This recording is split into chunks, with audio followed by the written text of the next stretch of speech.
Vive les Français. Vous savez que pendant 2 mois jusqu'au 8 mai, à bord d'un camping-car, nous avons 2 équipes de reporters qui sillonnent la France. Ce matin, nous allons rejoindre Marie Régnier et Benoît Ballet qui sont à Nouzonville, dans les Ardennes, à la rencontre de Larry.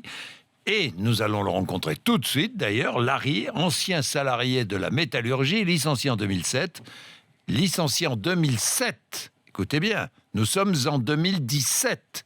Il n'a jamais retrouvé de travail depuis. Larry nous a donné rendez-vous ce matin devant son ancienne usine. Cette forge a fermé il y a 10 ans. Elle a laissé 370 salariés sur le carreau. Larry, lui, ne s'en est jamais remis. Nous, on rentrait par ici. Donc là, c'était l'accueil, les bureaux. L'entrée du vestiaire était là. Le bâtiment que vous voyez là, où il y a les parpaings, là, c'était l'entrée de la forge.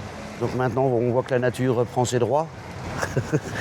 Vous avez travaillé combien de temps ici? Là, ici, j'ai travaillé 11 ans. Ça a été un déchirement pour tout le monde, en fait, parce que bon, après, il y en a qui ont eu la chance de pouvoir retravailler, de pouvoir se retourner. Il y en a eu beaucoup, quand même, qui sont restés sur le carreau. Donc ça, c'est le chemin que je prenais tous les jours pour aller travailler, en fait. Moi, j'habite là. C'est chez moi. Vas-y, entrez. J'ai toujours essayé de montrer l'exemple à mes enfants, c'est de me lever le matin, d'aller travailler, puis de revenir, et puis d'être crevé parce que j'avais travaillé. Mais maintenant, je suis fatigué à ne rien faire.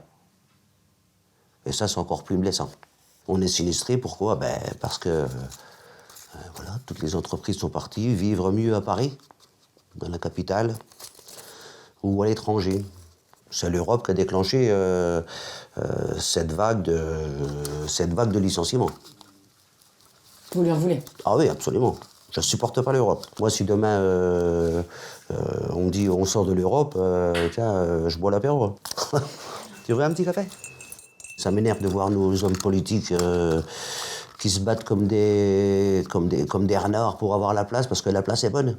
Mais vous pensez pas que c'est juste qu'ils n'ont pas la solution, en fait? Ils savent pas quoi faire pour ça? Non, ils la cherchent pas. Ils la cherchent pas, la solution. Tant qu'eux, ils arrivent à vivre, le restant, ils en ont rien à cirer. Nous, de toute façon, en tant que Français, même là, dans nos Ardennes, on est seulement là pour cracher au bassinet, et puis c'est tout. Je vois pas l'intérêt d'aller voter pour des gens qui n'ont rien à foutre de moi. Vous avez toujours voté? Ouais, j'ai toujours voté. Et là, j'irai pas. Et la seule chose qu'il faut faire, c'est ne plus aller voter. 100% d'abstention. Qu'est-ce qu'on fait après? Qui va dire « Ah ben, moi, j'ai été élu ». Personne. Qu'est-ce qu'on fait? On met tout à la poubelle et puis on essaie de redémarrer. Tout simplement. Tout simplement.